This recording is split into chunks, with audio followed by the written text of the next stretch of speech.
What is up, everybody? Welcome back to Macho Movie Madness. Oh, yeah. I am Brandon. Alongside me always is Andrew, and today is why we.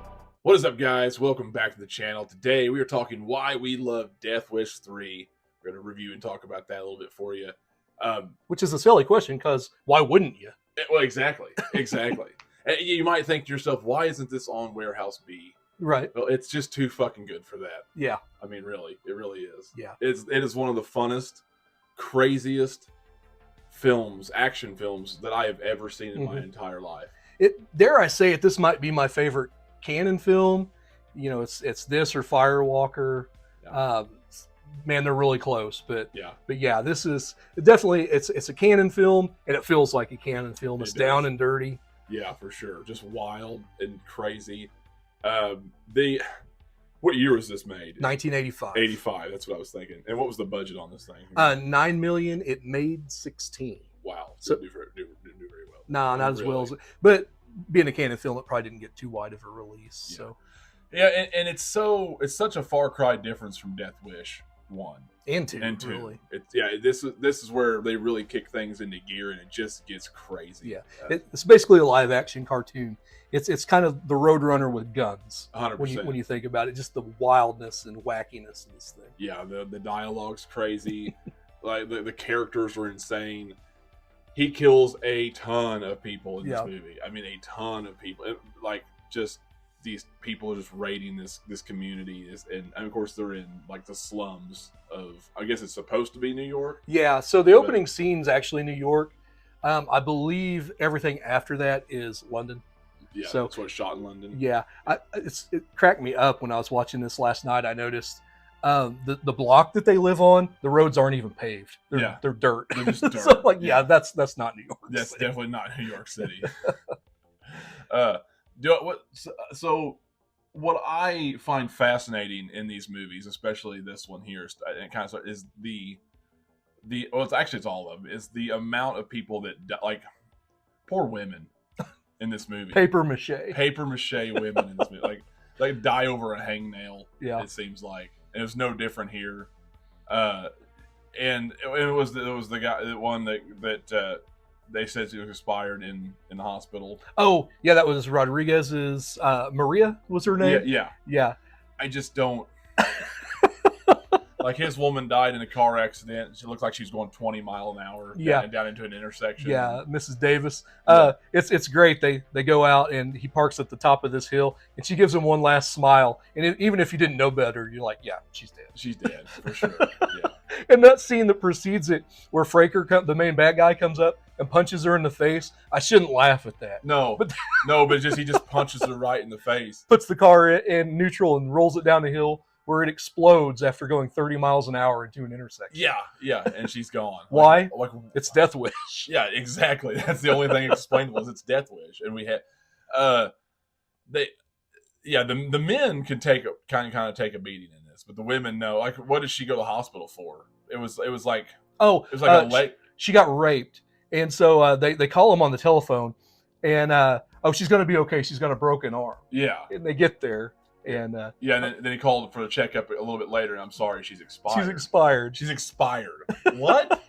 What do you mean? You just said she's gonna be fine. Yeah, I guess she had a blood clot and everything, but just the way that scene was carried out, it should be a con, but it's so ridiculous. Yeah, it just pro. Adds. It just adds to the movie. That's why we love Death Wish. Why we love Death Wish 3. I have to commend them for the amount of carnage and everything in that final shootout.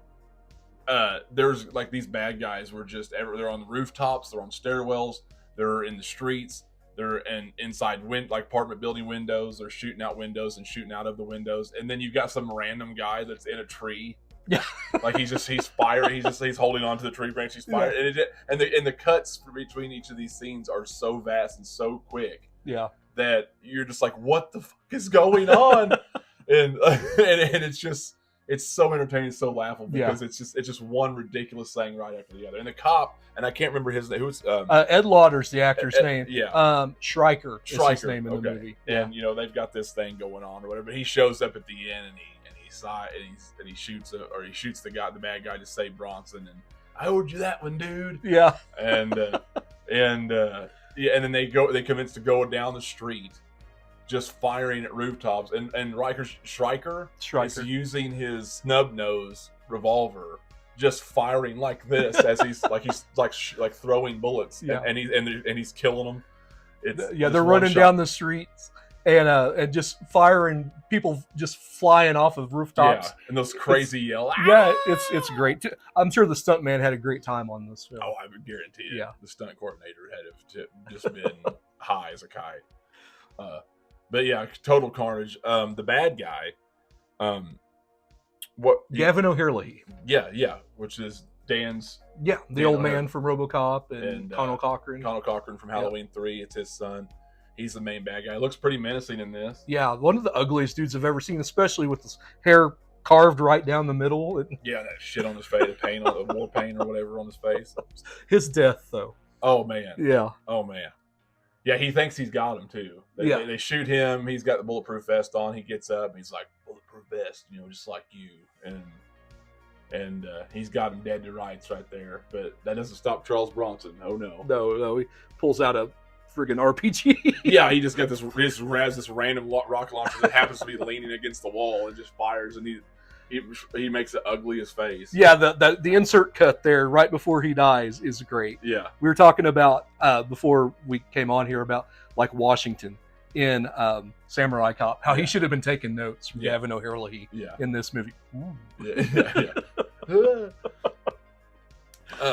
Were there any? I mean, there's tons of pros in this movie just because it's so fun. Yeah. What would you say a con would be?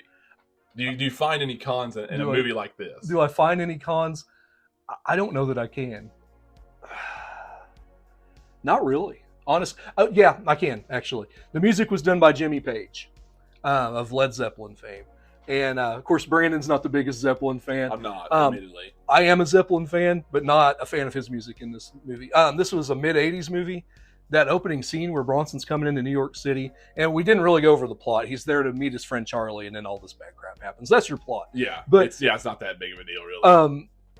But it sounds like 70s porno music or something. It It's really bad. It's a little bit ahead. Like it needs to be. Yeah, it's not. It's a little dated. Yeah, by this time even. Yeah, by the mid '80s. Yeah. I mean, it does feel like a Death Wish movie. So it does feel like a Death Wish movie. The music, but it's at this point it should have been a little bit different, and so I'm not the biggest fan. It doesn't detract from the movie for me, but yeah, I'm not the biggest fan of the music. I got you. It just definitely feels so different from the first two, and I really like the first two, but of course these movies are just carnage, death, and rape. It's just all it is, and I find it so funny how realistic the first one was. He's not a killer. He doesn't use guns. He's an architect. He's an architect. So he doesn't know anything about guns, and he's learning this. And by the third one, he's full on Rambo. As you can see, like he knows what he's doing with every gun. Using a 30 caliber machine gun and making bullets for his Wildy 475 Magnum. Which is a badass gun. Yeah, my friend Wildy's coming. I love that scene. Yeah. I like all the traps he sets up for the creeps in this movie. Like the giggler, he's eating his ice cream. He's got his nice Nikon camera stuck over his shoulder, and the giggler starts laughing. He uses that Willy Magnum on him and blows a hole the size of Texas out his chest. Yeah, it's like not much left of this dude. Lead lauder.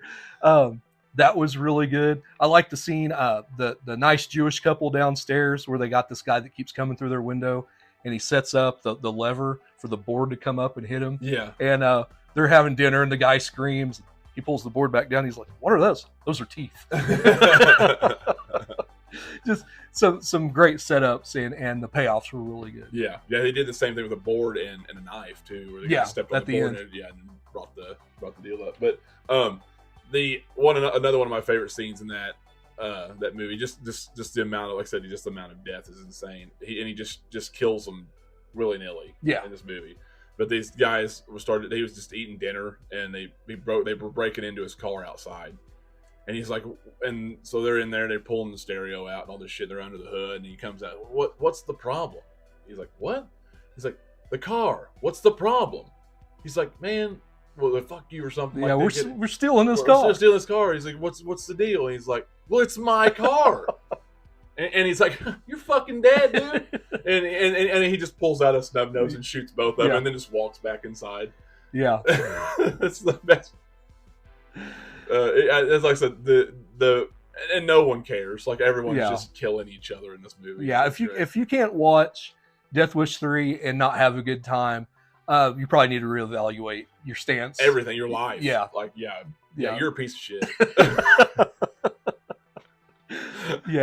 Macho Movie Madness probably isn't the channel. Yeah. This ain't gonna work for me, brother. So, anyway, is there anything else you want to add? You want to score it? Can we score such a thing? We're so one-sided on it's because it's not a strong movie. It's a canon movie. Acting wise, it's not the greatest thing in the world. So there's some good lines in it, but it's not. Got to knock it, but the fun makes up for it. Absolutely. This isn't a Warehouse B where we give it like a 4 or a 5. So I think I'm going to go 3.5. 3.5. Yeah. That's fair. I think I'd say 3.5. Yeah, but it's just so fun. It's totally worth it, and it's such a. If you haven't gone past the first 1 or 2 Death Wish movies, you should definitely check out 3. It's totally worth checking out 3 because I think 3 is the best in the series. Yeah, I think a lot of people would say that just because it's not as serious as the first. The first ones get really dark with the rapes. It is. It's very. This is a real easy watch. Yeah, it's so fun. Yeah. My wife watched it with me last night, and other than that one rape scene of Maria, I mean, she had a really good time with it. So. Yeah, that's good. What do we got coming down the pike for? I believe actually last night the new Axel Foley came out. Yeah, Beverly Hills Cop. So I think this month we're probably going to do a lot of newer releases because we've got Twisters coming up. Twisters coming, Deadpool, and Wolverine's coming. We're going to try to throw in a Warehouse B and a Versus here or there, but it's probably going to be newer stuff. It's new movie month. Yeah, I think it's what it's going to be, which is doesn't happen a lot on this channel. No. So I'm really excited for Twisters. Yeah. Okay, so we'll do that. We'll plan on the newer movies. Axel Foley. We did the first 2. We did the Verses of Beverly Hills Cop 1 and 2. Maybe we throw in 3, make fun of it a little bit. Maybe because it's bad. Yeah, because it's not. It doesn't hold up very well. No, it's not the same as 1 and 2. And I'm getting good things out of this new one. Yeah, at least better than 3. So that's Kenny enjoyed it. We haven't seen it yet, but Kenny did watch it. He said he really liked it. So that's good. All right, well that'll do it for today. Yeah. Let us know in the comments below what you guys think of Death Wish 3. If you haven't seen it or you haven't seen it in a long time, highly recommend seeing it or going back and watching it again. So until next time, we're out of here.